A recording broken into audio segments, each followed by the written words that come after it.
lot of youngsters and oldsters on this team, and rightfully so. Some of these younger guys need mentors. But what I'm most excited to see is Jalen Hurts throwing tutties and beating the Giants.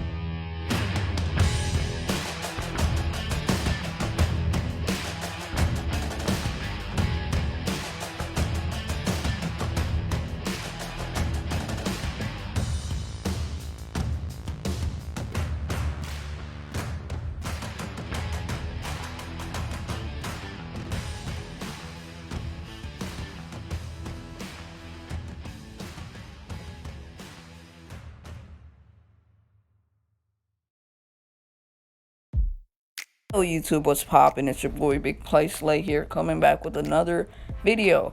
So this is a video talking to you guys about my long-awaited, opinionated thoughts on the Eagles offense this season. Before we kick this video off, take the time to like this video, subscribe to my channel, go check me out on Twitter and IG, and also turn those bells so when I upload a video or go live, you'll be instantly notified.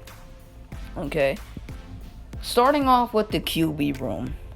You know, we got Jalen Hurts, who is the QB1 undoubtedly. I expect him to have a breakout year. I don't think anyone's giving him the respect that he deserves. I think he'll be better than what people actually expect from him. I honestly think he'll be doing good this year. I do think he'll do good this year. I don't think he'll pan out for us in the future. I hope he does because I love his character. But as of this season, I think he'll do good because I feel like Nick Sirianni fits the system that Hurts thrives in. A guy that's fundamentally sound and can learn, and also is a very talented and smart quarterback, but is not very sensitive by any means. But Jalen Hurts is a quarterback you want to build around for your team because he's a quarterback that any coach would love because of how he goes about things. And then you got the other quarterbacks who won't do very much. Flacco, he's just a backup. He's going to be a mentor. But that's what I expect from this QB room. Going to the running back depth chart, you got Sanders, you have Gainwell, you have Boston Scott, you got Jordan Howard, you got Kerryon Johnson. Here's how I'm looking at it. Sanders clearly 1 undoubtedly. 2, Kerryon Johnson. 3, Jordan Howard. I think it's going to be a battle between RB2 with Kerryon Johnson, who hasn't really been healthy. But now he's still a productive running back. But health has been a major concern with him. And then you have Jordan Howard, who's still a okay running back. It's just that health is also undoubtedly a matter, especially with him now. He's a younger running back too. But health has been a major concern for him. But when he's played, he's been one of the more productive running backs in the NFL. So I think it's going to be a battle at RB2. And you got 3, Gainwell, who's one of the most loved, respected players on this team. Well, from the fan base, they love this guy. I love him. He still has to show me something on the field, but I think he'll be RB4. I think he's going to be like that flex type of RB. With Boston Scott, I don't know where he's going to go on this team. I think he'll be cut. There's no room for him on this team. I do think he'll be cut. Gainwell's the man right now. He's going to be that flex to take Boston Scott's job. Going to the O-line. Now, I know our O-line is getting older, but most of the guys on that O-line are from our Super Bowl team, other than Jordan Mailata.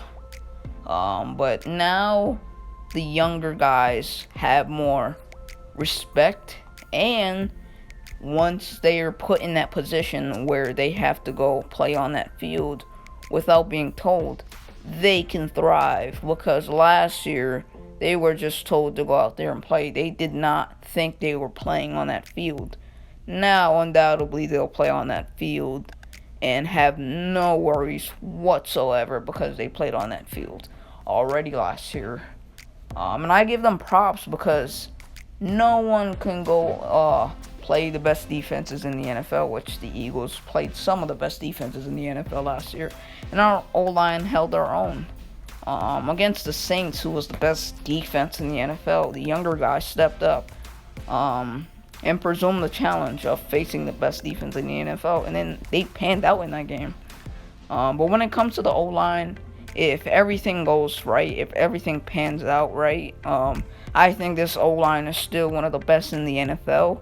A top 5, top 7 O-line in the NFL, guaranteed. I think they've just slipped out of the top 5 because of health and the age of these aging O-linemen, with Brandon Brooks, Jason Kelsey, and Lane Johnson. So it may have took them out of the top 5, but I still have them at least top 7. But going to the tight end group, you got my man D-God, who's going to have a really productive year if the health concerns are falling out of inclusion. Which I do think it will, because you got Richard Rodgers, and we still don't know what we have in Jack Stoyle. And we don't know if Ertz is going to play or not. But as of today, I do expect Dallas Goedert to have a breakout year, because other than those 5 games last year, he's never been injured ever in his career. So that's one problem that is probably not going to happen to him again. But when it comes to this tight end group, I'm excited. I'm ready. Jason Michaels, the new tight end coach, he seems like a great guy. I hope he gets Goddard right, because I feel like Goddard has max potential, and it's still yet to be presumed yet on that field. Goddard is one of those tight ends that is a red zone threat. He can thrive under pressure when the situation matters. Drops has been a concern with him, but then you got reliable Richard Rodgers on the team, so that really won't matter as much. Then you got Rodgers, who's still a reliable tight end when asked. And he's one of the more productive, underrated players on this team. And then you got Stoyle, who I'm excited about.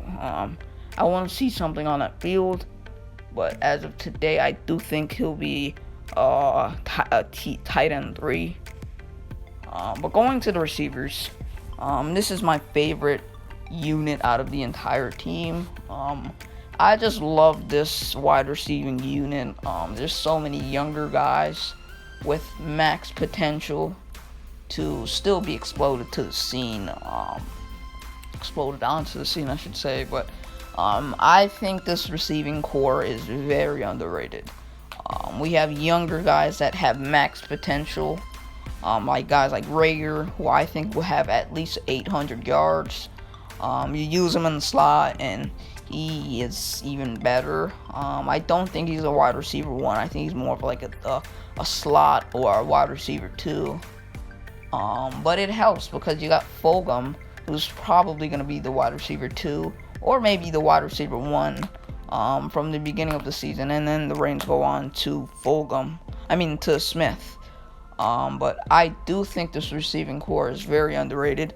I'm excited to see Quez Watkins and John Hightower's max potential shown out on that field. They could have exploded onto the scene last year, but they still need some developing traits to develop. But this is a developmental coaching staff unit. They'll do that. But when it comes to this wide receiving unit, I think we are one of the more underrated wide receiving units in the NFL. And then you still got Mr. Reliable, Greg Ward, who can be reliable when asked. I'm excited about this offense. But I'm going to end this video off right here. Thank you guys for watching. One more thing, I do think the Eagles will have a top 15 to top 14 offense in the NFL. But that's what I was going to say. Subscribe to the channel, like this video, and I'm out.